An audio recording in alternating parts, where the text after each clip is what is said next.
No coffee with dessert? No butter on your bread? No spaghetti and meatballs? You've probably been making these pasta faux pas your whole life. Don't head to an Italian restaurant if you're short on time or cash, at least not if you want to have a proper Italian meal. No Italian dinner is a one-course affair, so say goodbye to your cheap dates and quick bites. It's time to settle in for a few hours of considerable conversation and countless dishes. Okay, maybe not countless, but at least several, and if you want to do it the authentic Italian way, Cucina Toscana says you should be prepared for 9. Some of those courses are liquid, but you should still plan to pack away more than a single plate of deliciousness. For me, a buffalo mozzarella followed by a stringosi puttanesca with a side of risotto parmigiano. Cucina Toscana reports that a true Italian starts with 1 drink and ends with 2 drinks, with a whopping 6 food courses in between. While this certainly may be more than you're used to, it's not quite as gluttonous as it sounds. Unlike many other national cuisines, Italian meals rarely combine foods in a single course, so the salad will come as its own course, fruit and cheese will come as a separate course, and so on. The only exception here is that sides, typically vegetables, will generally accompany the second food plate, which is usually the meat or seafood course. If your general knowledge of Italian cuisine consists primarily of pasta, chicken parm, and maybe a couple of soups and desserts, it's safe to assume you've encountered garlic bread at plenty an Italian meal. After all, what's not to love about warm bread slathered in butter and dressed in garlic and herbs? Well, here's the bad news for anyone serving this alongside pasta on an Italian night at home. It's not Italian.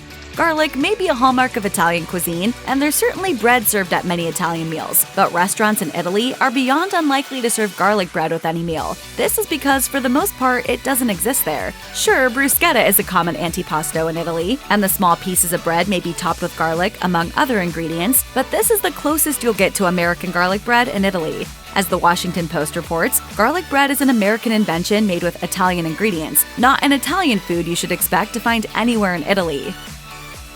While we're on the subject of bread, let's talk about bread etiquette. Your parents may have chided you not to fill up on the bread rolls served at restaurants before eating your meal, and they were right. But appetite isn't the real reason you shouldn't be downing the dough immediately at an Italian restaurant. In fact, there are several customs surrounding bread at an Italian meal, so it's best to bone up before heading out if you want to avoid bread blunders. You want anything else? More minestrone? More pasta? Another loaf of bread?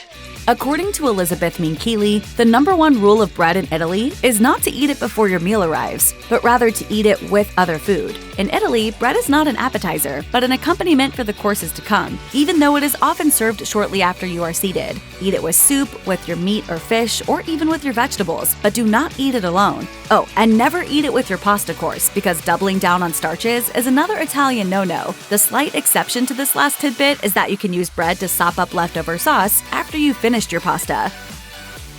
We told you there were a lot of bread rules, and there's one more that we want to draw your attention to before we move on. You may be accustomed to reaching for the butter dish as soon as your bread is served. Now you're talking. But Italian food tour company MP Tours reports that this is a foreign concept to Italians. There's no reason to further season or flavor your bread because it's meant to be eaten with complementary foods, not as a filling snack. Tuscan Traveler says there is one exception to this rule, and that's when having toast with breakfast. Otherwise, they say, stick to using it as a sponge for sauces and soups. Aside from violating Italian customs and etiquette, you may actually cause an uncomfortable situation by asking for butter at a real Italian restaurant, since they are likely to be stocked with big blocks of cooking butter, but no presentable serving butters. Of course, if you tend toward a more touristy restaurant, your bread may even be served with butter or oil today, but using it will certainly reveal your tourist identity. We promised to move away from bread, so we'll now turn our attention to coffee. While drinking coffee during a meal is not exactly commonplace, it's a bit more common in the US than it is in Italy, and that's simply because it's absolutely never done there. Moreover, as Italy magazine explains, coffee isn't even served with dessert in Italy, but will only come after the full meal has been enjoyed, including that tiramisu or cannoli. As we've already learned, Italian meals are lengthy and leisurely, so it's actually considered rude for a restaurant to serve coffee with dessert, suggesting that they're trying to rush you from the table. This rule isn't just about proprietary in Italy, though. Daily O reports that Italians hold the firm belief that espresso aids in digestion, making it the perfect after-dinner aid for settling in for a peaceful slumber. If you're going to order like a true Italian when choosing your after-dessert coffee, you should avoid an Americano and embrace an unadulterated espresso beverage. But even that's not the most important rule in selection here, because there's one espresso beverage that's completely off-limits, the Cappuccino. It may be common to order a cappuccino with or after dessert in the US, but The Cut reports that cappuccino is simply never ordered after noon in Italy, as many Italians appear to believe that cappuccino conversely inhibits digestion. The Cut reports that this is untrue, but that's not the end of the story. Cappuccino is a dairy-forward espresso drink, so it's a heavy beverage to consume, and that can make anyone feel uncomfortable, especially after a meal as long and large as an Italian dinner. With this in mind, it makes good sense that Italians only drink cappuccino in the morning. Just don't make the mistake of turning heads by ordering a cappuccino after dessert or anytime after noon, really. Remember what we learned about the true origins of garlic bread? Unfortunately, you're probably wrong about the origin of Caesar salad, too. Yes, it's commonly served at Italian restaurants in America. I will have the spaghetti with a side salad. Okay. If the salad is on top, I send it back.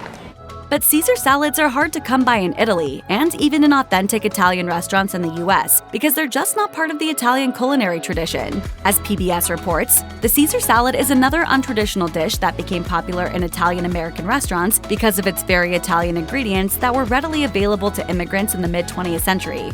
Unlike garlic bread, though, Leeds Culinaria reports that this one wasn't even invented by the Italian transplants. Instead, Caesar dressing was a dip invented in Tijuana in 1924, and ultimately morphed into the salad plate you know and love today. At its core, there's absolutely nothing truly Italian about the Caesar salad. Speaking of sides that you can't order in Italy, this one may come as the biggest shock so far. You shouldn't order a side of pasta with any meal. Despite how common pasta sides are at popular Italian restaurants in the US, My Little Italy reports that pasta is never ever a side dish in Italy. Recalling the rigid regimen of Italian dinner courses, the pasta course is the first dish following a plate of appetizers. As such, it's a full course on its own, and never comes alongside the main course. Instead, a plate of pasta in Italy comes fully dressed with its proper sauce and should be consumed in its proper order, appreciated on its own. If you're too full for every course but don't want to miss the chance for top-notch pasta while at an amazing Italian restaurant, just order the pasta course and skip your second. It's not the best form, but it's better than pretending pasta is a side. Now here you are, the best spaghetti in a town.